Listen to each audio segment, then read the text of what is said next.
Hello and welcome to a fresh new episode of Science Monitor, our weekly roundup of all the latest developments in the field of science and technology in and around the country. From floating solar panels to understanding Tulsi, annual environment survey and discovery of new species of fishes and frogs, the week was dedicated to environment as the world celebrated yet another Environment Day.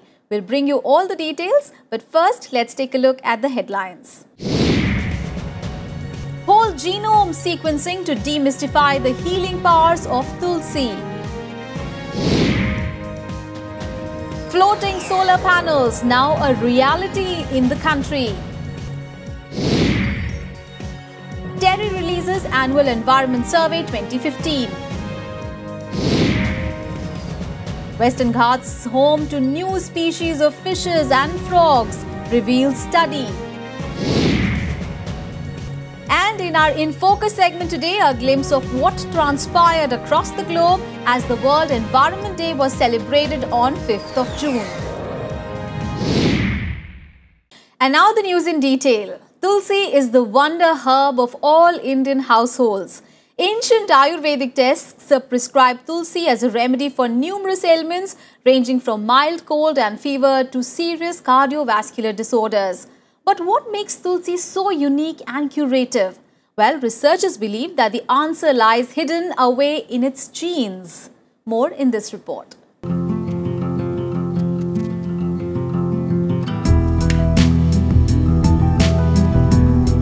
Revered as the queen of herbs and the mother medicine of nature, holy basil or Tulsi has been a part of Indian culture for almost 3,000 years now. Scientifically known as Ocimum sanctum, Tulsi is widely used in various forms of medicine, especially in folk medicine and Ayurveda for its medicinal properties.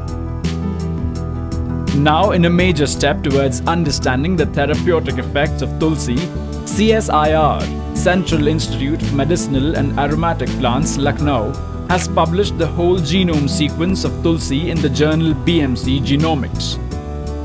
Deciphered using composite next-generation sequencing technologies, this is the first report of complete genome sequence of this wonder plant. क्योंकि genome sequence का जो मूल उद्देश्य होता है कि genome में जो लिखी हुई इबारत है उसको पढ़ करके ज़्यादा से ज़्यादा लोग उस पर काम कर सकें।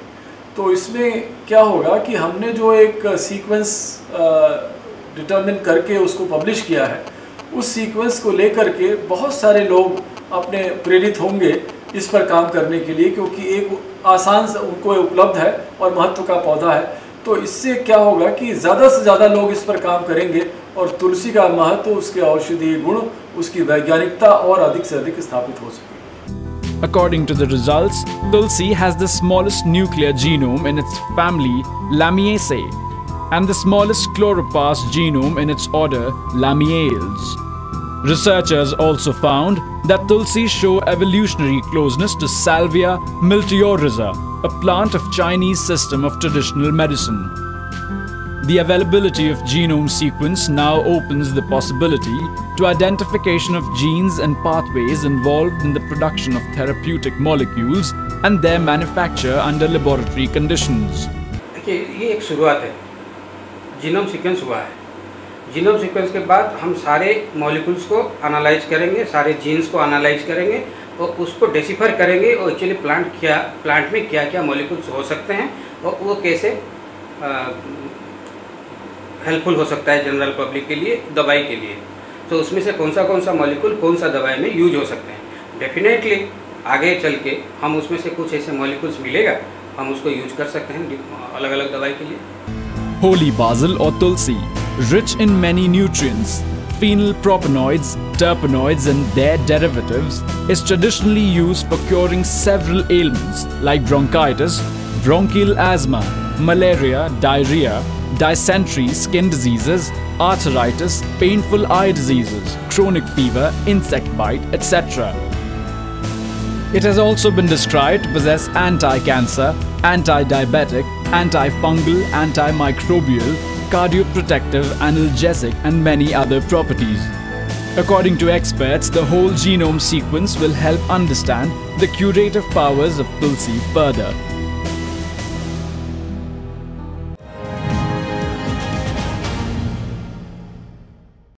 From tiny solar power cells to huge solar panel installations, we all have seen how solar energy can be tapped on land. But be ready to be surprised, as now solar power panels will be seen floating on water as well. With the first floating solar panel installed in Rajarhat, New Town, harnessing solar energy has been taken to a completely new level. Let us see how.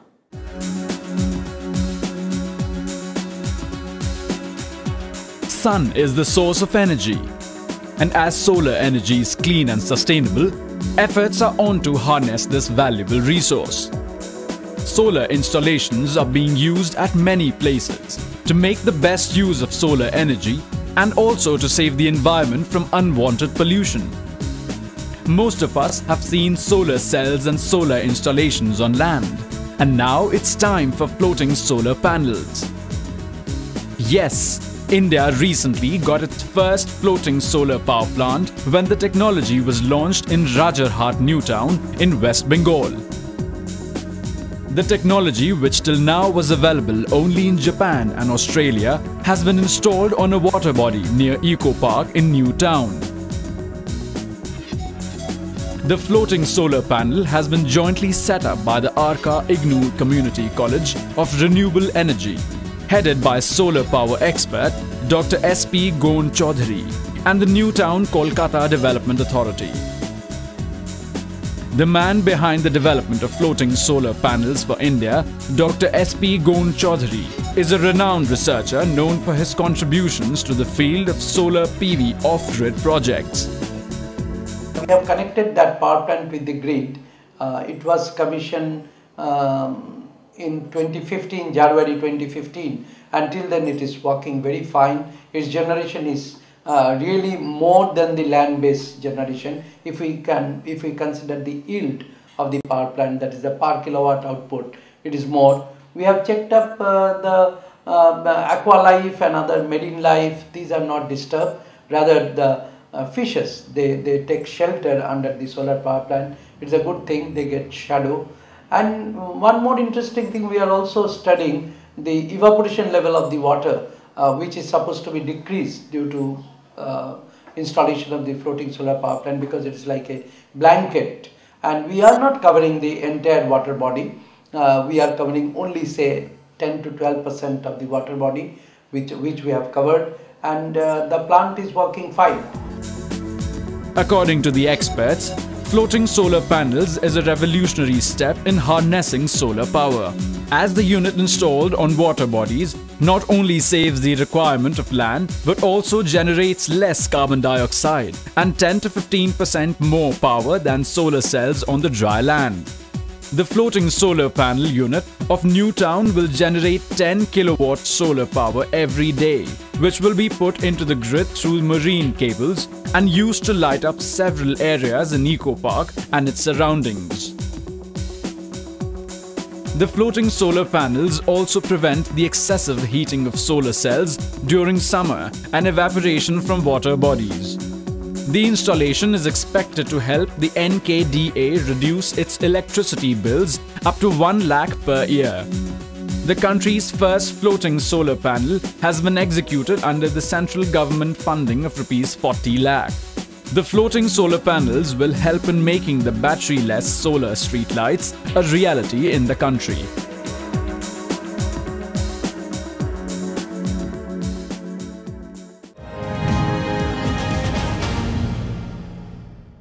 Environment is central to our existence, and its degradation is self-destruction. As TERI releases Annual Environment Survey 2015, it will now be clear what people dwelling in major cities of India think about environment and related issues.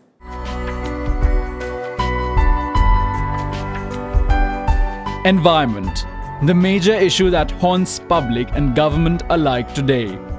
What does an average Indian citizen feel about his environment, and how do Indians perceive climate change and human activity?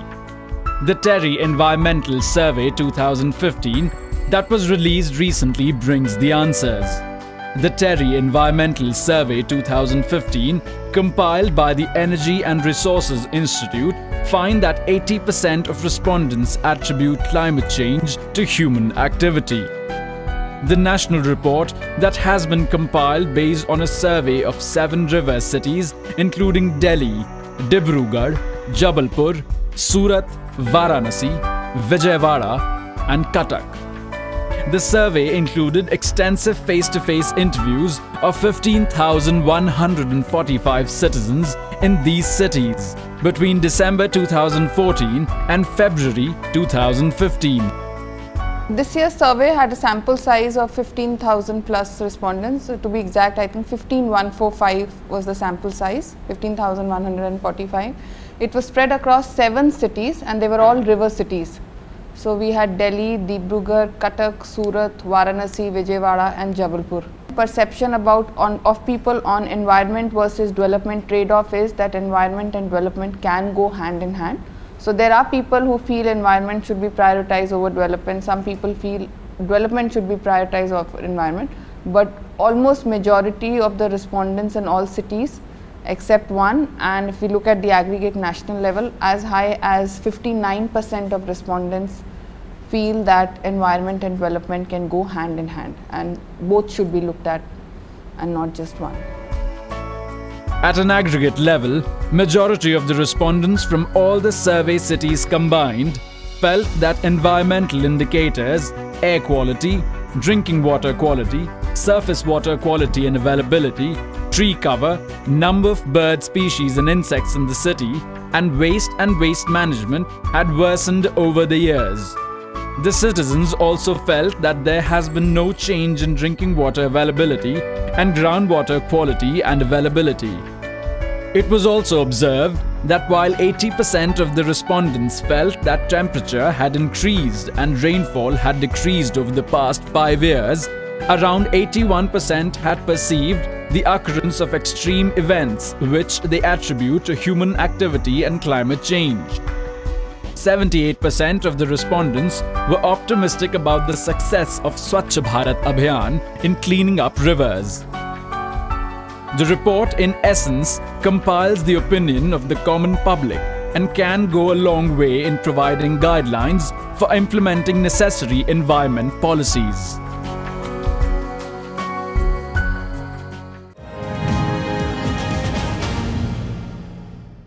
The beautiful Western Ghats is an ecologist's paradise. The complex ecosystem is home to thousands of organisms ranging from mammals and birds to reptiles and amphibians. Adding to its rich biodiversity, scientists have now discovered a new species of fish and 3 new types of tadpoles in the Western Ghats. More in this report.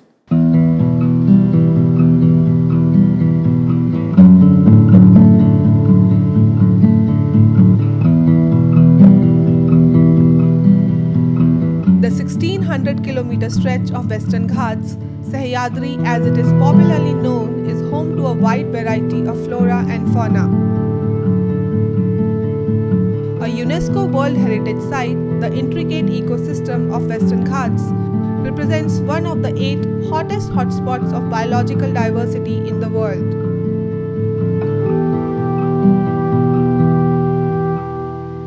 Now, adding to the rich biodiversity, ecologists in 2 different studies have discovered a new fish species and a species of frog.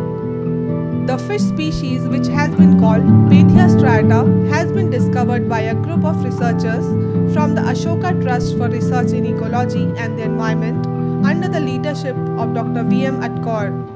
The fish species was discovered endemic to 2 streams, the Mudba and the Turat, of the Tunga River Basin in Kudremukh National Park, Karnataka. Pethia striata is a small fish with a length of around 3 to 4 centimeters, which thrive in a shallow pool of gently flowing water and are found in a small group of around 4.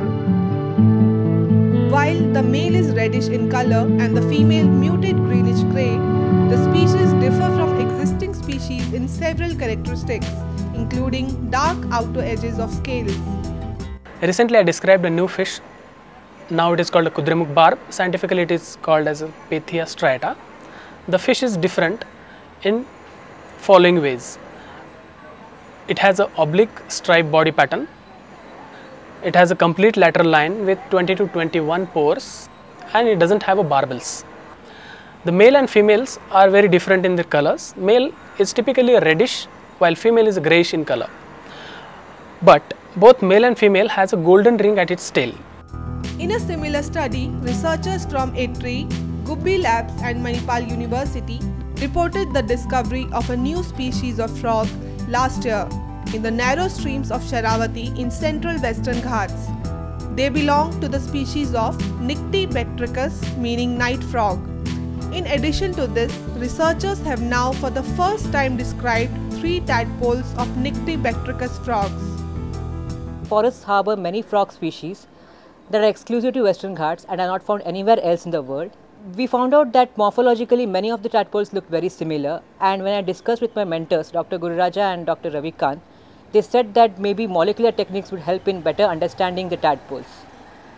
That's why I took to DNA barcoding and taking a small piece of tadpole tail into the lab and working on it, I realized that DNA barcoding is a better way of discriminating the tadpole species.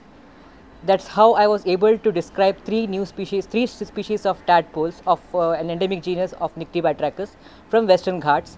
While the discovery of the new fish species was published in the journal Copia, description of the tadpoles has been reported in the Journal of Natural History. Following the discoveries, researchers have urged the need of conservation of ecosystems in the Western Ghats. It has been observed that with streams being diverted for irrigation and other purposes, habitats of fishes, frogs and other rare aquatic organisms are slowly being wiped out.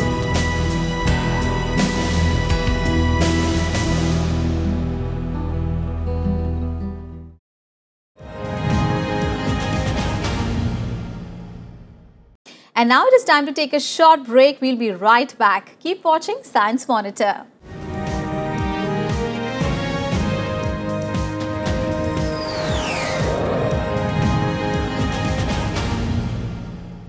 Welcome back after the break. You're watching Science Monitor. Let us now have a look at some important science and technology activities happening in India and abroad in our next segment, Science Express.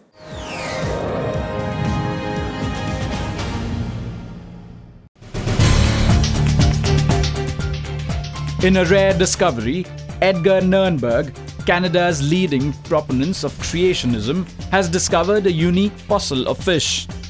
The discovery, which consists of 4 feet square block of sandstone with 5 fossilized fish, has been considered uncommon in this region, as the stones here are almost 60 million years old, while the fossils are too intact and well preserved to be that old. While the local paleontologists argue that the fossil belongs to species of fish which existed 60 million years ago, Edgar Nernberg, a creationist who believes in the biblical theory of creation and rejects the idea of evolution, says that the fossils are from the past 6,000 years, after the world began. These fossil fish are being considered important as they are very primitive representatives of a large group of bony fish known today. With the aim of enhancing cybersecurity in the country and promoting focused research and development in the field of National Association of Software and Services Companies and Data Security Council of India has launched a cybersecurity task force. The task force, which has been divided into 4 working groups, with each group focusing on a certain aspect of IT development in India, will work towards providing cybersecurity solutions while enhancing development and research in the sector. The task force will submit its recommendation within the next 12 weeks.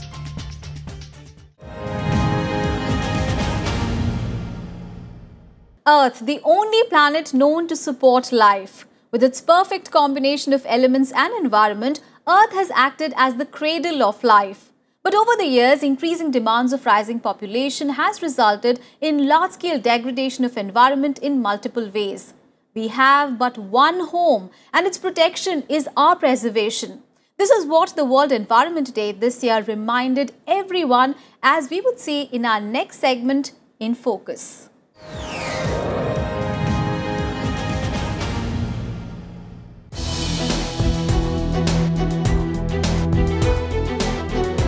Earth has enough for everyone's need, not everyone's greed. These are the words of Gandhiji. Today, if we were to pause and think, we would realize that the words resonate with great truth and insight. Earth, our home. With a perfect combination of elements, existence of water and oxygen, perfect distance from the sun and atmosphere, Earth is the only habitable planet of the solar system known to support the existence of life. But over the years and with increasing population, human demands have increased, placing tremendous stress on environment. As a result, the once abundant natural resources are fast becoming rare commodities, with numerous effects on climate and life across the world. In this scenario, a positive and collective environmental action becomes an absolute necessity. It is in this context that the World Environment Day is celebrated all over the globe on 5th June every year. Established by the United Nations General Assembly in 1972, the World Environment Day is annually organized under the aegis of United Nations Environment Programme. Endorsed and celebrated in over 100 countries, the World Environment Day acts as a global platform for public reach and environment awareness. It also serves as the People's Day for doing something positive for the environment. Rapid industrialization and thoughtless urbanization has resulted in extreme pollution of land, water and air. Extensive deforestation and exploitation of natural resources across the world. The result of our mindless development are today manifested as dearth of resources and climate change, which are emerging as huge concern worldwide with serious scientific, social and economic dimensions. The overall well-being of humanity, the environment and the functioning of the economy ultimately depends upon the responsible management of the planet's natural resources. Focusing on sustainable consumption and production, the world this year celebrated the Environment Day with the slogan 7 billion dreams, one planet, consumed with care. Consuming with care means living within planetary boundaries to ensure a sustainable future. The theme aims to drive home the message that sustainable living and moderate consumption of natural resources is the only way to ensure the continued existence of human race on Earth. While a wide range of activities were organized across the globe to mark the day, according to an alarming prediction, by 2050, if current consumption and production patterns remain the same, and with the rising population expected to reach 9.6 billion, we will need 3 planets to sustain our ways of living and consumption. Under such circumstances, it is the urgent need of the hour that citizens of the world come together and adopt effective measures to ensure a sustainable future. Let us consume with care, for we are humans and Earth is our only home.